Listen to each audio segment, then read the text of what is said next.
s'est brûlé avec son boucleur l'autre jour et qui a 2 grosses traces comme ça sur le front. C'est moi. Tout le monde, j'espère que vous allez bien. Je vous retrouve aujourd'hui pour une nouvelle vidéo. Je suis pas dans mon environnement habituel parce que je me suis dit, vu qu'il fait beau, je vais filmer vers ma fenêtre. Pourquoi se mettre dans un coin là-bas alors qu'ici il fait beau?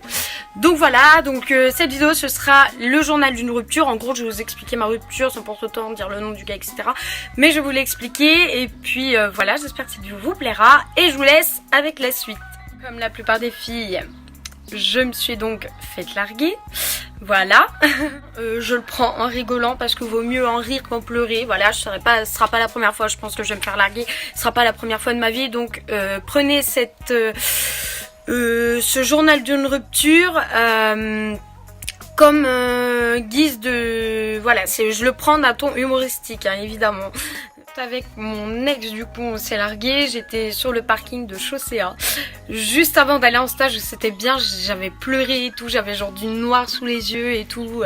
Enfin bref, juste avant de travailler, donc nickel. J'étais au top de ma forme pour la journée. Vous cacher, j'étais au fond du trou, littéralement.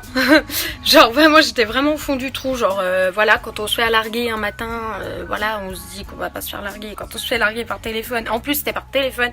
Genre on s'était appelé et tout, puis on s'était hyper mal parlé, enfin bref, je vous passe les détails. Le mec m'a dit, ouais, t'es une gamine de 17 ans, tu fais que des caprices, tu fais que des crises, enfin bref, au début je l'ai hyper mal pris, mais genre maintenant avec le recul, avec le temps qui a passé, je le prends hyper bien. C'est pour ça que vous vous dites, mais c'est bizarre, genre la meuf elle se fait larguer, elle rigole. Non, c'est parce que avec le temps en fait j'ai hyper bien pris. Oh, le gars m'a insulté, comme tous les garçons, j'ai envie de vous dire. Ce jour-là, je travaillais parce que en fait, ça me permettait d'éviter de penser à ma rupture. Si vous arrive que de vous faire larguer, évitez d'y penser. Genre, essayez de vous occuper l'esprit de, je sais pas, si vous pouvez aller travailler, bah allez travailler. Si voilà, si vous pouvez vous occuper, trouver un moyen pour vous occuper, bah essayez de vous occuper parce que ça évite à votre cerveau de penser à votre rupture, à votre chérie, à votre ex, tout ça. On s'est quitté et genre en gros 2 semaines après mon ex reprend donc contact avec moi. Donc moi direct je me suis dit mais qu'est-ce qu'il veut, c'est quoi le truc? Avec moi après m'avoir largué comme une vieille chaussette, genre vraiment. Mais faut que j'avoue, je vais vous le dire, j'ai pas été tendre non plus parce que les insultes ça y est, moi j'en avais plein mon sac, lui en avait plein son sac, donc je peux vous dire que moi j'y suis pour quelque chose aussi et lui aussi. En gros, dit qu'il regrette son comportement qu'il a eu avec moi par téléphone, qu'il regrette de m'avoir mal parlé, et genre on s'était quitté parce que lui voulait aller sur les fêtes foraines, genre en gros il est forain et genre il voulait aller voyager sur les fêtes foraines et genre moi je voulais pas laisser partir mon premier amour, donc du coup voilà, on s'est un peu quitté un peu pour ça. Devinez ce que je fais? Comme une conne, je retourne vers lui, genre je fais ah mais c'est pas grave, t'inquiète pas machin, je lui dis ouais moi j'ai envie de me remettre avec toi. Ce que je lui envoie, je lui dis que je l'aime, que je veux me remettre avec lui. Et donc ça c'est quelque chose qu'il faut absolument, écoutez-moi, c'est quelque chose qu'il ne faut absolument pas faire. Parce que vous allez voir la suite, vous allez rien comprendre. Et moi j'ai rien compris non plus. Je lui ai dit que je l'aimais encore et que je voulais me remettre avec lui. Le mec, vous savez pas ce qu'il me sort, il me dit ah bah je dois réfléchir. Le gars me dit ah bah je t'aime encore et tout, il était limite, il voulait se remettre avec moi.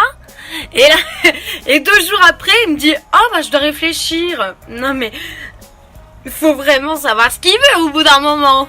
On en a ras-le-bol, nous les filles, de se reprendre pour des connes, hein. Je continue à lui envoyer des messages, genre sans rien ni mal, genre je lui envoie des travaille bien, des bonnes nuits, enfin vraiment dans mes messages genre il n'y a pas de mal du tout.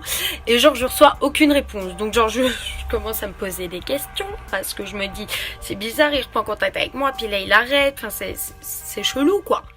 Voyant que le gars ne me répondait pas à mes travaille bien, à mes bonnes nuits et tout, j'ai voulu lui envoyer des points d'interrogation un vendredi midi à ma pause déj. Et donc du coup j'ai vu que le gars m'a littéralement bloqué. Plus rien compris du tout. Genre le gars au début voulait reprendre contact avec moi, il me dit ouais je t'aime encore et tout. Et là du jour au lendemain il me bloque. Mais MDR genre... Mais d'où ça devient? Genre qu'est-ce que j'ai fait? J'ai aucune explication là-dessus, je sais même pas pourquoi le gars il m'a littéralement bloqué. Là-dessus, j'ai envie de dire tant pis pour toi, je sais pas s'il regardera ces vidéos, mais en tout cas tant pis pour lui. Une personne aussi bien que moi, il n'en trouvera pas. avec les qualités que j'ai et tout ça, et ben il en trouvera pas. Il trouvera peut-être une meuf un peu comme lui qui fait du mal aux gens, etc. Et ben tant pis pour lui, mais une meuf aussi bien que moi, il en trouvera pas. Moi je prends les choses positives avec lui, puisque pour vous dire en gros, des fois le gars il voulait faire des bowling, genre moi j'avais plus trop le... Voilà, vous savez que je reçois mon allocation par la mission locale, et genre j'avais plus trop d'argent sur moi, et donc du coup je disais non, moi je préfère garder mes sous, enfin voilà quoi, économiser, normal. Et donc du coup le gars il me piquait des crises, et du coup j'étais bon bah tant pis, on va aller comme ça avec les bowling. Soit des fois il avait envie de faire des McDo, moi, donc comme je viens de vous dire j'avais plus trop l'argent et je voulais économiser pour encore avoir de l'argent, avoir plus d'argent le mois prochain. Et donc du coup le gars il me disait ouais non de toute façon je sais très bien pourquoi tu veux pas faire le McDo, enfin bref il me piquait des crises littéralement. Et donc du coup j'étais là bon bah tu sais quoi, on va y aller à McDo.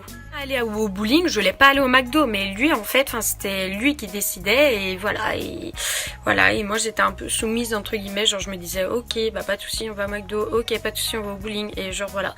Et donc pour vous dire je lui ai 500, j'ai calculé, je lui ai 592,70 € pour lui, donc c'est une somme énorme. Cette erreur là, à part si vous êtes sûr que l'homme que vous aimez est bien l'homme de votre vie, moi je croyais que j'allais faire comme ma mère, genre que j'allais rencontrer cette personne à 17 ans et genre que ça allait être l'amour de ma vie, et la preuve que non, puisque la personne m'a littéralement jeté, largué comme une vieille chaussette. C'est que je ne referai plus les mêmes erreurs. Après je sais que dans notre relation j'ai eu beaucoup de tort aussi, parce que là j'ai l'impression que je le fais passer pour un foutif le pauvre. Mais du coup ouais, moi aussi j'ai eu plein de torts, genre j'ai fait beaucoup de crises de jalousie, et ça c'est un truc qui tue le couple, littéralement. Les crises de jalousie ça tue le couple. Jalousie, je faisais des crises quand moindre peu qui partait vers moi, genre je lui faisais des crises, voilà, je lui disais ouais tu rentres quand et tout, enfin j'avais pas du tout confiance en lui, et pourtant la confiance c'est la base d'un couple, tout le monde le sait. Je sais pas s'il regardera cette vidéo, mais moi je suis dégoûtée que voilà que ça soit terminé entre nous, parce que voilà, faut vous dire que maintenant il est revenu des fêtes foraines, et que du coup notre couple a cassé pour un rien, et voilà, et que je suis un peu deg quoi. Je sais pas si je vais me remettre avec lui ou pas, franchement ça dépend, je connais pas le futur, donc voilà, donc je sais pas si je vais me remettre avec lui ou pas, j'espère, parce que c'est vraiment, je sais que ça peut être, quand il veut, il peut être une bonne personne, après il a eu des soucis dans sa famille etc, je le sais, et donc du coup voilà, et enfin ce qu'il a rendu peut-être comme ça, et donc du coup voilà, moi je suis un peu dégoûtée, mais bon pas grave. Il y a dégoûté parce que du coup on a eu toute cette histoire etc pour que dalle. Mais bon pas grave, et puis voilà, en tout cas on verra de quoi sera fait le futur, et puis voilà. Caché, c'était ma première vraie histoire d'amour, genre vraiment c'est la première personne que j'ai embrassée, c'est voilà, ça a été la première personne qui a fait partie de ma vie, et j'ai toujours envie d'avoir un contact avec lui, j'ai envie d'avoir un lien avec lui, parce que voilà, je suis tout le temps là à m'inquiéter, genre ouais qu'est-ce qu'il fait, je me demande tout le temps qu'est-ce qu'il fait, il est avec qui etc. J'ai tout le temps ces questions là dans ma tête en fait, et voilà, et j'aimerais qu'on se voit pour avoir une petite explication. Arrêtez ici parce que je suis littéralement en train de faire une déclaration à mon ex en vidéo, donc là plus rien ne va. En tout cas j'espère que cette vidéo vous aura plu, n'hésitez pas à aimer et puis à vous abonner en activant et activer la cloche juste en dessous, comme ça vous serez prévenus. Et puis quand je sortirai une nouvelle vidéo, et puis voilà, moi je vous fais plein de gros bisous et je vous revois très bientôt dans une prochaine vidéo. Bye bye.